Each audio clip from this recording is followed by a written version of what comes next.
برادران اسلام، میں نے آپ کے سامنے قرآن مجید کی چند آیات مبارکہ اور حدیث نبوی صلی اللہ علیہ وآلہ وسلم میں سے بھی چند حدیث مبارکہ کی تلاوت کی ہے۔ ہمارے جمعۃ المبارک کا عنوان امام الانبیاء سرکار دو عالم صلی اللہ علیہ وآلہ وسلم کی سیرت کے عنوان سے معنون ہے۔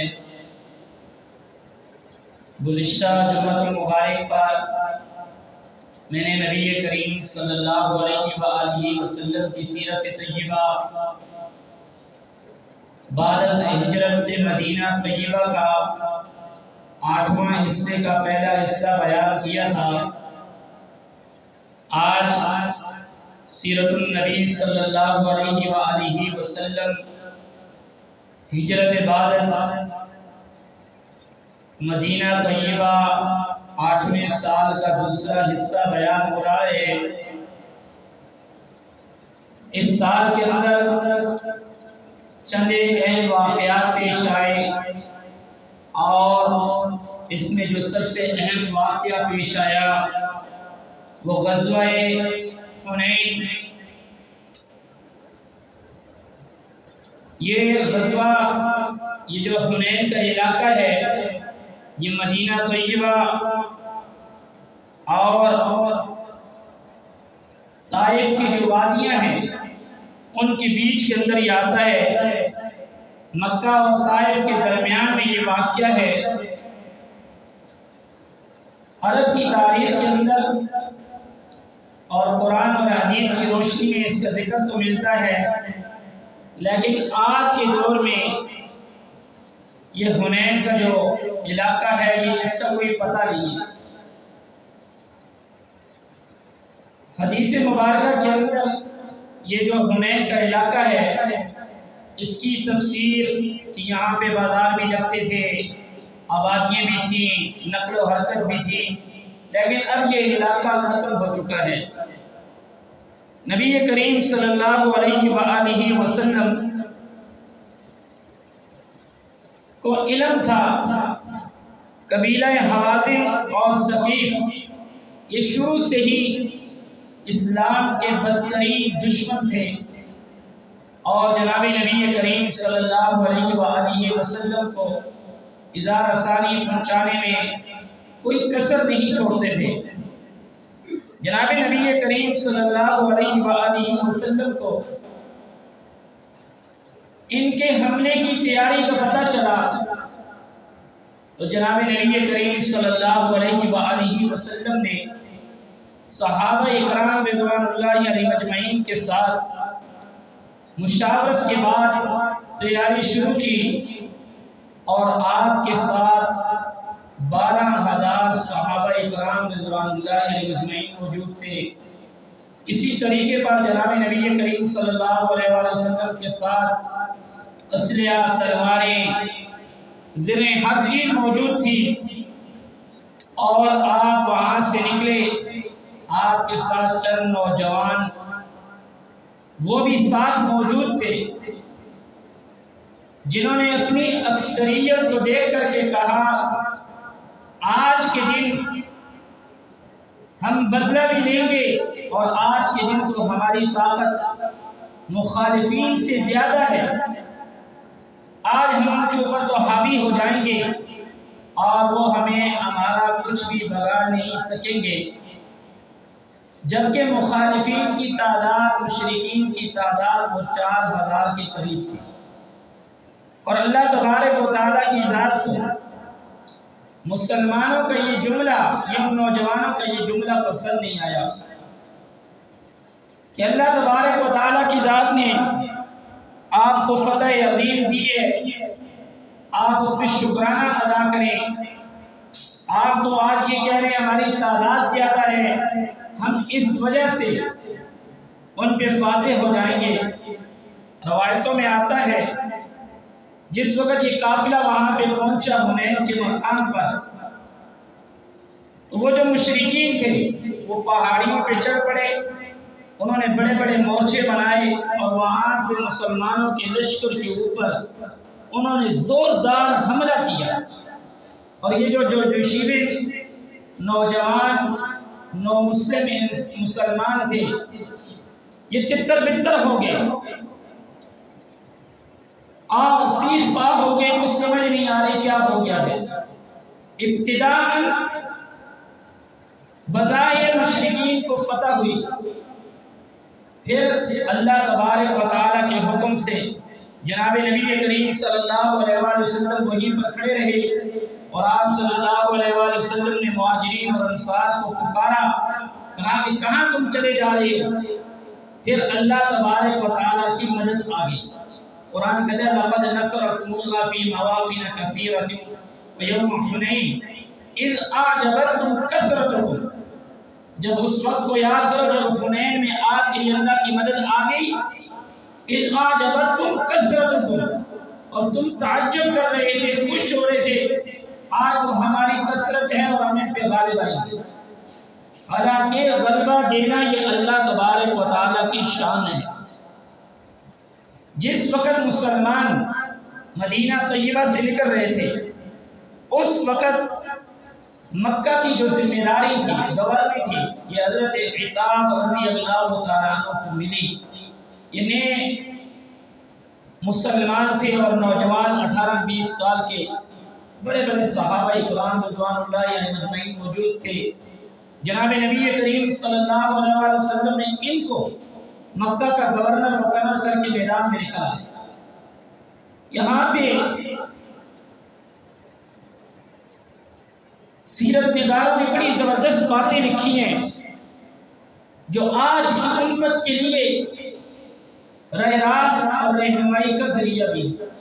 ہمیں حضور کی سیرت سننے کے ساتھ ساتھ عمل کا جذبہ۔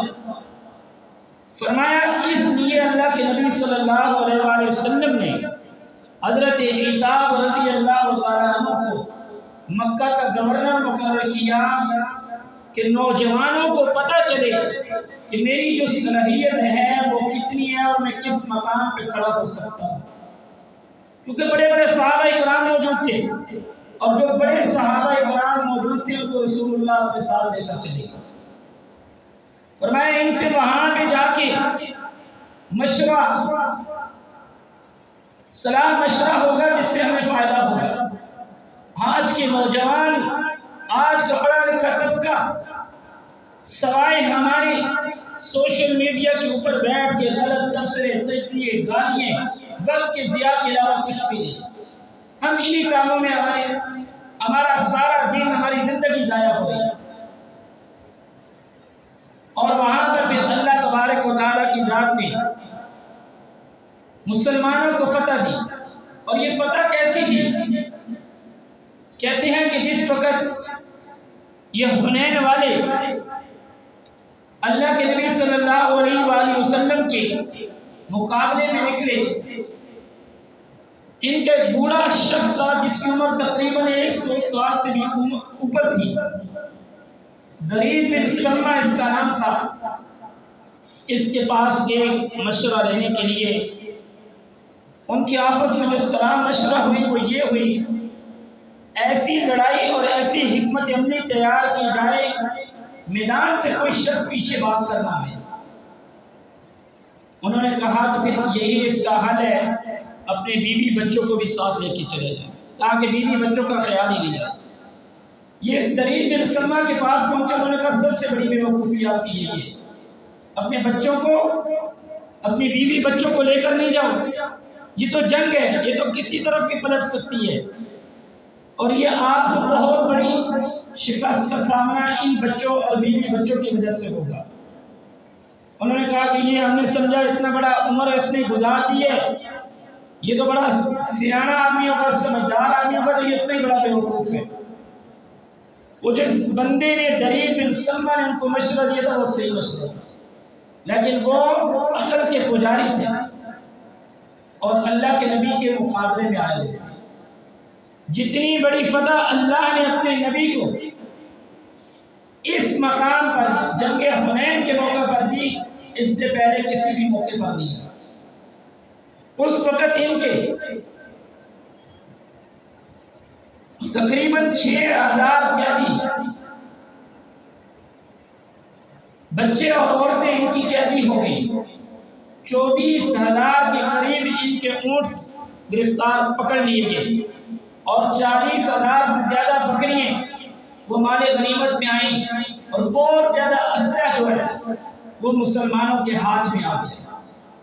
اس وقت ان کو سمجھ آئی کہ واقعتاً یہ ہماری سب سے بڑی غلطی تھی کہ ہم نے جو اپنے ساتھ عورتیں اور بچوں کو لایا، کیونکہ جنگ کے موقع پر ایسے موقع پر عورتوں اور بچوں کو لے کر جانا یہ امنی کی وجہ سے شکست ہو جاتی ہے کہ انسان کے دل کے اندر بچوں کا عورتوں کا خیال آ گیا اور ان کے رونے چیخنے کی آواز سے انسان کے حوصلے جو ہیں وہ پست ہو جاتے ہیں. اور جب اللہ کے نبی صلی اللہ علیہ وآلہ وسلم نے ان کے اس مال غنیمت کو مسلمانوں میں تقسیم کرنا شروع کیا، 9 مسلم جو مسلمان تھے ان میں تقسیم کیا تاکہ ان کے دل کے اندر اسلام کی محبت، اسلام کا سرور پیدا ہو. مہاجرین اور انصار میں سے کسی کو کچھ بھی نہ دیا. تو انصار کے دل میں یہ بات آئی، جب جہاد کی باری آتی ہے، جب بھی کوئی مسئلہ آتا ہے ہم اللہ کے نبی کے ساتھ ہوتے ہیں. آج جب مال غنیمت کی بات آئی تو اللہ کے نبی صلی اللہ علیہ وآلہ وسلم نے تو اپنوں کو نواز دیا، ان 9 مسلمانوں کو جو ابھی مسلمان ہوئے ہیں ان کو نواز دیا. اللہ تبارک و تعالیٰ نے اپنے محبوب کو وحی کے ذریعے اس بات کا پیغام دیا کہ انصار کی چمی گوئیاں اس طرح کی ہو رہی ہیں. اللہ کے نبی وہاں سے آئے، انصار کے مجمع کو ایک جگہ میں جمع کیا اور ان کے سامنے ایک بلبلہ انگیز خطاب کیا. کہا کہ ہے انصار کی جماعت، آپ وہ لوگ نہیں تھے جو قتل و غارت میں ڈوبے ہوئے تھے، آپ وہ لوگ نہیں تھے جو جہالت میں ڈوبے ہوئے تھے، آپ وہ لوگ نہیں تھے جو بت پرستی کے اندر ڈوبے ہوئے تھے، آپ وہ لوگ نہیں تھے جن کے ہاں چھوٹے بڑے کی عزت کا کوئی خیال نہیں رکھا جاتا تھا، آپ وہ لوگ نہیں تھے جو شراب کی محفلیں سجانے والے، آپ کے اندر وہ کون سا عیب تھا جو نہیں پایا جاتا تھا. اللہ نے آپ کو میری وجہ سے ہدایت دی اور اتنے بڑے بڑے مقام اور مرتبے دیے، اور اس کے باوجود تم یہ نعرہ لگا رہے ہو دنیا والے وہ مال اور دولت لے کر جا رہے ہیں، کیا تم اس بات پہ خوش نہیں ہو کہ میں محمد الرسول اللہ آپ کے ساتھ جانے کے لیے تیار ہوں. اللہ کے نبی صلی اللہ علیہ وآلہ وسلم نے جب یہ تقریر کی، سیرت نگار لکھتے ہیں اس مجمع کے اندر کوئی شخص بھی ایسا نہیں تھا جس کی داڑھی رونے کی وجہ سے تر نہیں ہوگی. فرمایا اللہ کے نبی ہمیں کچھ بھی نہیں چاہیے، ہمیں آپ سے چاہیے. اللہ کے نبی نے فرمایا انصار والو 2 جماعتیں چل رہی ہوں، مجھے اللہ فرمائے کہ جاؤ جس جماعت میں آپ چلنا چاہتے ہو میں انصار کے ساتھ چلوں گا. لوگ دنیا لے کے جا رہے ہیں، میں آپ کے ساتھ چلنے کے لیے تیار ہوں. صحابہ اکرام نے کہا اللہ کے نبی ہم سے غلطی ہو گئی، ہم سے کوتاہی ہو گئی، اس لیے ہمیں معاف کیجئے، ہم آپ کے ساتھ، آپ ہمارے ساتھ رہے، ہم کس پہ رہے. این قیدی جس وقت یہ جنگ کا مال تقسیم ہو رہا ہے، اللہ کے نبی صلی اللہ علیہ وآلہ وسلم کی رضائی بہن حضرت شیمہ اس کو گرفتار کر کے لایا جا رہا ہے. عجیب منظر ہے، عجیب واقعہ ہے. جناب نبی کریم صلی اللہ علیہ وآلہ وسلم کے سامنے سے حضرت شیمہ کا گزر ہوا. یہ بنو سعد حضرت حلیمہ سعدیہ کی بیٹی تھی. اس نے کہا اللہ کے نبی میں تو آپ کی رضائی بہن ہوں. انہوں نے کہا کہ دلیل کیا ہے؟ اللہ کے نبی نے فرمایا دلیل کیا ہے آپ کے پاس کہ آپ میری رضائی بہن ہو؟ فرمایا اللہ کے نبی آپ نے بچپن میں نا ایک مرتبہ مجھے چک کاٹا تھا، اس کا نشان آج بھی ہے.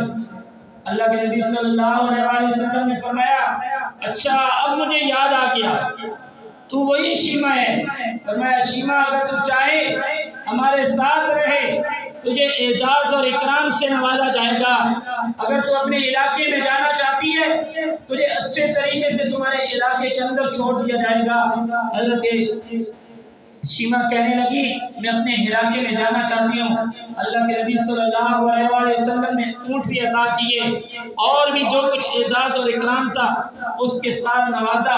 صحابہ اکرام کے پہرے کے اندر اپنی رضائی بہن کو وہاں سے دوبارہ بنو سعد کے علاقے میں بھیجا۔ یہی شیما اللہ کے نبی کے دربار میں آ گئی۔ فرمایا اللہ کے نبی صلی اللہ علیہ وآلہ وسلم ہمارا جو اسلحہ ہے، ہماری جو غنیمت ہے، اس کو واپس کیا جائے۔ بہن تو بہن ہوتی ہے۔ اللہ کے نبی نے صحابہ اکرام کے ساتھ مشورہ کیا۔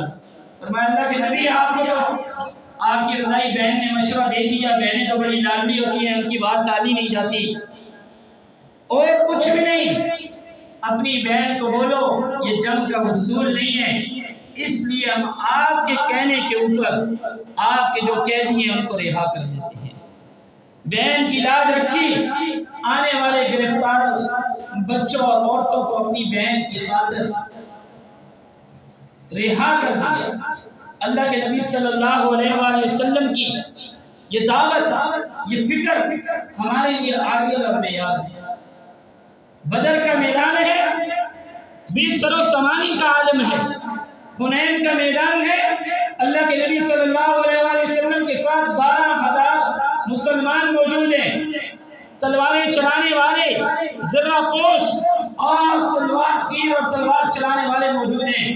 مسلمانوں کے دل کے اندر خیال آیا کہ آج ہماری کثرت ہے۔ ادھر اللہ کے نبی صلی اللہ علیہ وآلہ وسلم بدر کے میدان میں دعا کر رہے ہیں، یا اللہ آج کے دن اگر آپ نے ان کو شکست دے دی، قیامت تک آپ کا کوئی نام نہیں لے گا۔ ادھر حنین کا معرکہ ہے، مسلمان کہہ رہے ہیں اللہ آج ہماری طاقت زیادہ ہے، آج تو ہم سارے بدلے بھی لے لیں گے، آج ہمیں کون ہرا سکتا ہے۔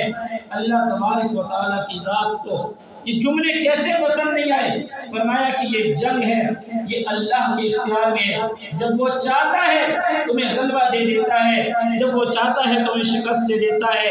انسان کو یہ مقام اور مرتبہ بتا دیا کہ تمہاری کامیابی اور کامرانی اللہ کے اختیار میں ہے، طاقت کے استعمال میں نہیں ہے۔ مت اپنی طاقت کے اوپر غرور اور گھمنڈ کرنا کہ ہماری طاقت اتنی مضبوط ہے۔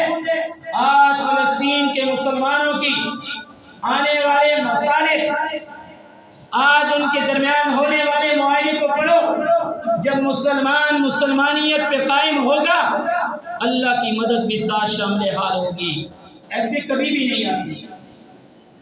فرمایا ایک یہودی کے بدلے میں 3 مسلمانوں کو رہا کرنا تھے۔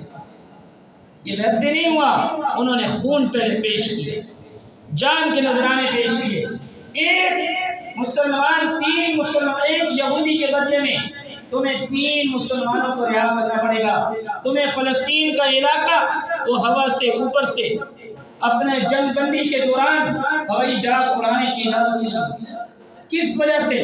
قرآن کہتا ہے وَأَنْتُمُ الْأَعْلَوْنَ إِن كُنتُم مُؤْمِنِينَ۔ اگر تم مومن ہوئے، اگر تم مسلمان ہوئے، تمہارے دل کے اندر اللہ کی ذات کا خوف ہوا، اللہ کی مدد ہوئی، اللہ قرآن میں کہتے ہیں تم ہی ہمیشہ غالب ہو کر، بشرطے کہ اللہ کی مدد اور اللہ کے ساتھ محبت بھی شامل ہے، اور میدان کارزار کے اندر رہنے کے لیے تیار بھی۔ وہ بھوکے پیاسے تڑپتے ہوئے لاشیں، اس کے باوجود وہ شہادت کے نغمے گا رہی ہیں، وہ شہادت کا پیغام دے رہی ہیں کہ ہم سب کچھ ہونے کے باوجود ہمارے دل کے اندر آج تک کفر کا خوف نہیں ہے، آج تک ہمارے دل کے اندر شہادت کا شوق ختم نہیں ہوا۔ وجہ جب مسلمان کا دین اس کو یہ سبق اور درس دیتا ہے، پھر مسلمان آج ان چیزوں سے کیوں پیچھے ہوتا ہے؟ اس کی وجہ آج ہمارے دل کے اندر اللہ کے نبی صلی اللہ علیہ وآلہ وسلم کی محبت اور اللہ کے قرآن کی محبت یہ ختم ہو چکی ہے۔ اسی 8 ہجری کے واقعے میں جناب نبی کریم صلی اللہ علیہ وآلہ وسلم کے بیٹے حضرت ماریہ قبطیہ ان کے ہاں بچہ پیدا ہوا، اور اللہ کے نبی صلی اللہ علیہ وآلہ وسلم کے پاس کچھ عرصہ رہنے کے بعد یہ بچہ فوت ہو گیا۔ اللہ کے نبی صلی اللہ علیہ وآلہ وسلم کی مبارک آنکھوں سے آنسو آ گئے۔ اللہ کے نبی صلی اللہ علیہ وآلہ وسلم سے صحابی نے کہا یا رسول اللہ آپ تو ہمیں منع کرتے ہو رونے سے، آپ تو خود رو رہے ہیں۔ اللہ کے نبی نے فرمایا میں نے اس رونے سے منع کیا ہے جس میں مارا جائے، پیٹا جائے، گریبان پھاڑے جائیں، بویلے کیے جائیں، اس سے کہانیاں سنائے جائیں، یہ کیا وہ کیا۔ میں نے تو اس سے منع کیا ہے۔ یہ جو آنسو میرے نکل رہے ہیں یہ مادر فطری شفقت کی وجہ سے، یہ تو ہر باپ کے ہوتے ہیں، میں نے تو اس رونے سے منع کیا ہے۔ اور اللہ کے نبی صلی اللہ علیہ وآلہ وسلم کا یہ بیٹا حضرت ابراہیم جب وفات پا گئی، اللہ کے نبی صلی اللہ علیہ وآلہ وسلم نے فرمایا، اللہ کے نبی کے پاس جبریل امین آئے، فرمایا اللہ کے نبی آپ کو ایک سفارش کا حق حاصل ہے، اگر آپ چاہیں تو میں آپ کے بیٹے کو اللہ کے آگے سفارش کروں تو یہ بیٹا آپ کا زندہ ہو جائے۔ امت محمدیہ والوں، بیٹے کی لاش پڑی ہوئی ہو، کیا انسان پہ گزرتی ہے؟ میرے اور آپ نے محبوب صلی اللہ علیہ وآلہ وسلم کی سیرت کو پڑھو کہ اس نبی کی دل کے اندر ہماری محبت کیسی تھی، کتنا درد اور غم تھا اللہ کے نبی کو میرے اور آپ کے بارے میں۔ فرمایا کہ میں وہ والی سفارش کل قیامت والے دن اللہ کے سامنے اپنی امتیوں کے لیے کروں گا، اللہ میری امت کو معاف کر دے۔ اس نبی کی سیرت، اس نبی کی صورت آج ہمیں پتہ ہی نہیں۔ آخری موقع ہے، دنیا سے آقا جانے والے ہیں، اگلے 2 جمعوں کے بعد آقا صلی اللہ علیہ وآلہ وسلم کا رسالہ میں نے بیان کرنا ہے۔ آقا صلی اللہ علیہ وآلہ وسلم کی زبان مبارکہ پہ امتی امتی کے الفاظ ہیں۔ آج امت کو بےخودیوں سے پرواہ نہیں، آج امت کو نبی کے عشق میں نعرے لگانے سے تو فرصت نہیں، لیکن بات جب نبی کے کام کی آئے پھر گھومنے سے بھی فرصت نہیں۔ صحابہ اکرام کی زندگی پڑھو، وہ کیسے اللہ نے ان کے رضی اللہ عنہ و رضوا عنہ کے سرٹیفکیٹ دیے، وہ نبی کی ایک ایک ادا کو اپناتے بھی تھے، اس پہ کٹ بھی جاتے ہیں۔ اللہ سے